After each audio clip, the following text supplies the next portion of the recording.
بسم الله الرحمن الرحيم. اللهم صل وسلم عليك يا حبيبي يا رسول الله. ازيكم يا احلى عيله واحلى اخوات في الدنيا. طبعا انا بشكر كل اخواتي اللي بيدعموني بكومنتات جميله زيهم، واللي بيشجعوني واللي بيصروا ان هم يشجعوني ويقفوا جنبي. انا بشكركم جدا جدا جدا، وانا بحبكم علشان انا مش هنجح وهكمل وهتواصل الا بيكم انتم وبوجودكم معايا ووقفتكم جنبي. طبعا زي ما انتم شايفين معايا النهارده احنا هنعمل مع بعض فيديو جديد. ام احمد نزلت في قلب الجنينه البسيطه اللي انتم شايفينها. طبعا الجنينه دي كلها صبار وفيها ورد جميل قوي. بعد الورده طبعا شجره المورينجا، شوفوا كبرت قد ايه. اجيبها لكم، بص ده جنب البيت كده. طبعا ام احمد دلوقتي بتعمل ايه؟ ام احمد دلوقتي بتقطع الزربيح. طبعا الزربيح ليه فوائد كتيره جدا، واهم حاجة ان هو بيفيد في علاج السعال اللي هي الكحة. بيتغلي وبيتشرب سواء كان بنسبة سكر بسيطة جدا او من غير سكر، فده بيساعد على التخلص من الكحة عند الكبار وعند الصغار. وخاصة احنا ما نزودش فيه، يعني ما نشربش كوبايتين ولا حاجة لان هو بيعمل هبوط. لكن يعني في المستوى المعتدل كده نشرب زربيح. اللي عنده بلغم على صدره او عنده كحة او عنده حاجة من الحاجات دي هو بيساعد في العلاج بتاعها. طبعا احنا زارعين ايه بقى؟ زارعين شجرة سسبانة اهي، بصوا اوريها لكم اللي هي دي شجرة زينة. زينة. ورد. طلع الورد وزارعين راح. ريحان زي ما انتم شايفين، وزارعين صبار. تعالي بقى يا ام احمد اما نوريهم الوردة الجميلة دي. شوفوا شجرة الريحان. طبعا الريحان ليه فوائد عديدة جدا وممتاز. طبعا انا ذكرته في فيديوهات سابقة قبل كده.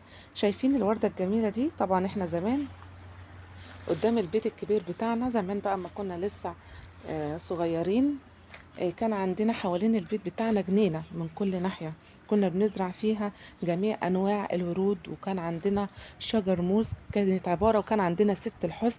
كان عبارة عن جنة، يعني حوالين البيت بتاعنا كان جنة، كان جميل جميل جميل. يا ريت الأيام دي ترجع تاني. يلا يا أم أحمد.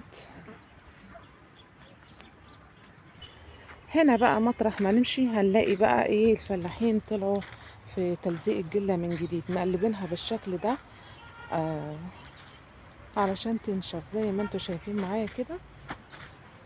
رجعوا تاني يلزقوا الجلة علشان الشتا داخل والخبيز، يعني بمعنى ان هم رجعوا يخبزوا في الفرن البلدي زينا تاني، بس احنا بنشتري بقى. بصوا بقى، دي من سنة ده الشاي الأخضر. كانت لوح واحد. إيه اللي هي التناية دي؟ كانت واحدة بس. شوفوا كبرت بقت قد ايه. اه كانت الحتة دي. شوفوا بقى كبرت بقت قد ايه. الام تحت اهي اللي هي كانت مزروعة اساسا، اللي هي دي اللي هي تحت خالص دي اللي هي فيها الجدر. شفتوا كبرت بقت عاملة كذا لوح بقى كتير.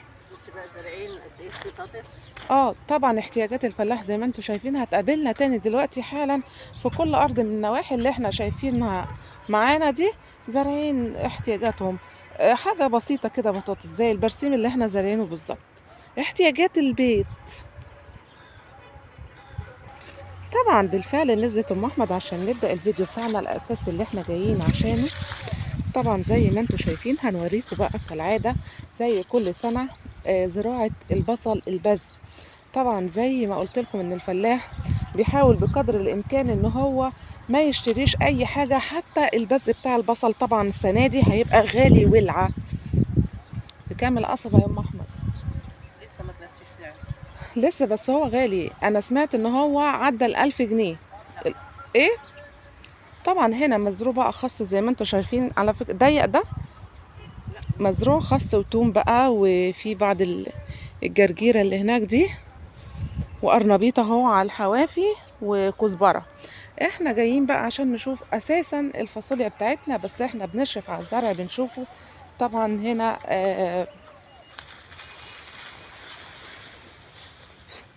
تراب يا خبر. البرسيم هنا طلع برضو زي اللي انا زرعاه على فكرة، بس بتاعنا فيه سريز. كزبرة طلعت هنا قبل عندنا اهي، بصوا. طبعا بقى هنعدي كده علشان نبص على الفاصوليا اللي هي الفيديو الاساسي بتاعنا، فيديو الفاصوليا اللي احنا عملنا فيديو سابق قبل كده وشفناها وهي لسه طالعة. طبعا هي نورت وطلعت وبقت كبيرة بالشكل ده وطلعت القرون بتاعتها. طبعا كده شكل الفاصوليا دي مش هتتنقى ليه، لانها داخلة على نشفان زي ما انتم شايفين. الفاصوليا البيضاء الفاصوليا البيضة طبيعي دي هتبقى فاصوليا ناشفة. طبيعي. انتوا واخدين بالكم اهي القرون بتاعتها زي ما انتم شايفين معايا. طبعا من وقت للاخر او من وقت للتاني بنمسك الفاصوليا نرشها علشان نحافظ عليها، خاصة لو كان فيها مرض الصدى او الحمرة او حاجة من الحاجات دي. طبعا مرض الحمرة ده بيجي من الشبورة او من السقعة. طبعا الفاصوليا محصول رقيق جدا ما بيستحملش السقعة، فبالتالي احنا جينا نبص عليها النهاردة. طبعا زي ما قلت لكم ان احنا عملنا فيديو سابق كان وهي لسه صغيرة وشفناها مع بعض، ووعدتكم ان احنا هنشوف الفاصوليا وهي شجر وهي كبيرة. طبعا احنا شفنا القرون بتاعتها، هوريها لكم انا تاني مرة تانية هنا قريبة مني اهي. بصوا دي القرون بتاعتها زي ما انتم شايفين كده، زي ما قلت لكم مش باينة ايه. ثانية واحدة اهي دي القرون بتاعتها. طبعا دي زي ما قلنا ان هي مش هتتجمع مش هتتنقى، دي هتتعمل فاصوليا ناشفة وهتتباع. طبعا زي ما قلت لكم ان كل الفلاحين الناحيه دي بيزرعوا احتياجات بيتهم.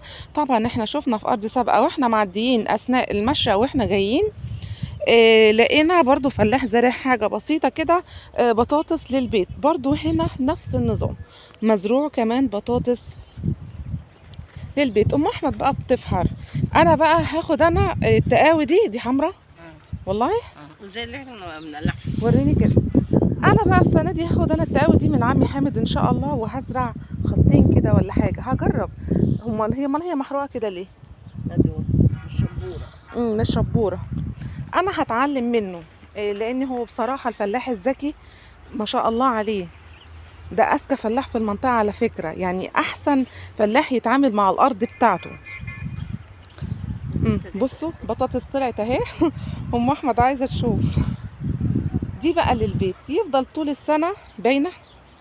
البركه جايبه واحده بس. ايه البركه جايبه واحده بس. معقول؟ وريني كده. طب انت قطعتيها ماشي. يفضل طول السنه بقى ما يشتريش بطاطس من بره، تكفيه يعني قدر كبير جدا من السنه. ام احمد قاعده بقى مديانه جنبها. طبعا مزروع بقى على حواف المفروض احنا كنا عملنا كده، كنا زرعنا الكرنب على الحوض البرسيم بتاعنا. بس احنا ما عملناش كده. طبعا دلوقتي الارض كلها اخضرت زي ما انتم شايفين، القمح طلع في كل اتجاه من الاتجاهات او في كل الاراضي الموجوده. تمام كده. ام احمد قعدت في البطاطس وسلمت. منظر جميل بصراحه. خلاص بقى ما تعمليش تاني.